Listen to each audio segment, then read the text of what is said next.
അശ്വിൻ്റെ ശ്രുതിയുടെയും തിങ്കളാഴ്ചത്തെ വിശേഷങ്ങളിലേക്ക് എല്ലാ കൂട്ടുകാർക്കും സ്വാഗതം. അപ്പോൾ ശ്രുതിയാണെങ്കിൽ നല്ലൊരു ചുരിദാറൊക്കെ ഇട്ട് നോക്കുന്നുണ്ട് കേട്ടോ. അപ്പോൾ അത് കാരണമുണ്ട് നമ്മുടെ അശ്വിൻ അങ്ങ് വന്നിട്ടുണ്ട്.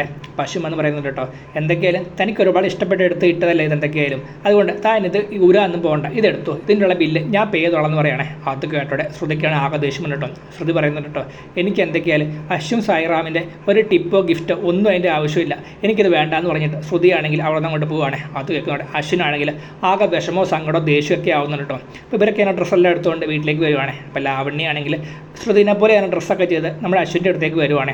അത് കണ്ടോടെ അശ്വിനാണ് ആളിളകുവാണ്. അശ്വിൻ പറയുന്നത് കേട്ടോ, ദേ ലാവണ്യ, എന്നോട് ഞാൻ പറഞ്ഞിട്ടുണ്ട് ആ ശ്രുതി കുമാരി ലക്ഷ്മിയെ പോലെ ഡ്രസ്സ് ചെയ്തുകൊണ്ട് എൻ്റെ അടുത്തേക്ക് വന്നേക്കല്ലേ, ഇത് കാണുന്നതന്നെ എനിക്ക് കലിയ, മര്യാദയ്ക്ക് ഇത് ഊരി കളയാൻ പറയുവാണേ. എന്നിട്ടാണ് അശ്വിൻ ആകത്തോട്ട് കേൾക്കുക, അത് അകത്തേക്ക് കയറി പോവുക. ഇത് കേട്ടോടെ ലാവണ്യക്കാണ് ആകെ സങ്കടമാവുന്നതും കാണിച്ചുകൊണ്ടാണ് അടുത്ത പ്രൊമോഷൻ അവസാനിക്കുന്നത്.